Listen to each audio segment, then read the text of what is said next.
Day in the road home.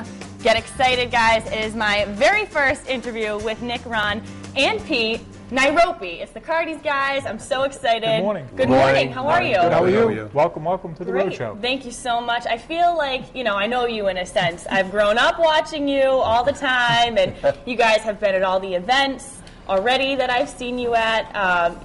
Nick, let's start with you. You guys are always working so hard, but let's start at the beginning and tell us a little bit about when your grandmother started Cardi's. That was before our time. First of all, congratulations. In 1928, our grandmother started the company. It was a dry goods store. It was the neighborhood store. The family lived upstairs, and the store was downstairs. Our dad, there's the picture of our grandparents. Our dad left school at age 16.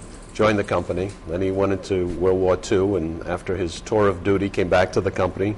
Our Uncle Peter joined our dad in 1946, and then the three of us, as we grew up and we learned to dust, they brought us into the company at the age of 9, 10, 11, whatever we were, because that's all we could do. And then today, here we are. It's like fast forward. And we're still dusting. We're still dusting. That's all we can I still have do. to go dust this morning.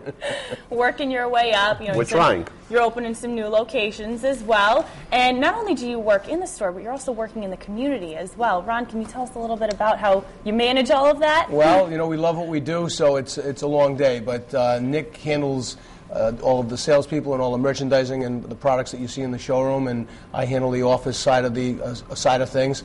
And in fact, several years back, actually a few years back, I don't know if you were born yet, but we bought a phone system from your dad, Paul, so that was pretty interesting. It's a typical Rhode Island thing, and Peter handles all the advertising and the distribution side of the business. But we love what we do, and you can pretty much follow us on Facebook and on our webpage, and it pretty much tells the story of who we are. That's great. You guys do so much for the community. And he touched upon it before, Pete, how you work with advertising. And I know growing up, I watched so many commercials. And I think one in particular was the spoof that you guys did on Alfred Hitchcock. I know that one just kind of stuck in my head. So, they're so memorable. How do you relate? We've got a great team. The gentleman behind the camera there, Mr. Valls, we've worked with him for years. How many years now, Rick? I don't know, but...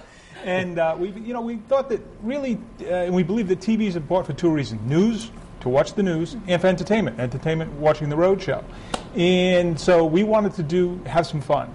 So a lot of our spots, we try to, number one, sell furniture and mattresses. Number two, entertain people. And then along the way, try and lend a voice to charities and events throughout the community. So we're very excited about the telethon coming up to work with you and the road show and everyone at WPRI.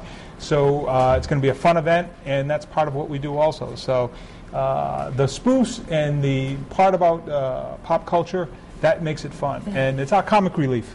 That's great. Thank you guys so much for joining us today. And for more information, you can visit foxprovidence.com.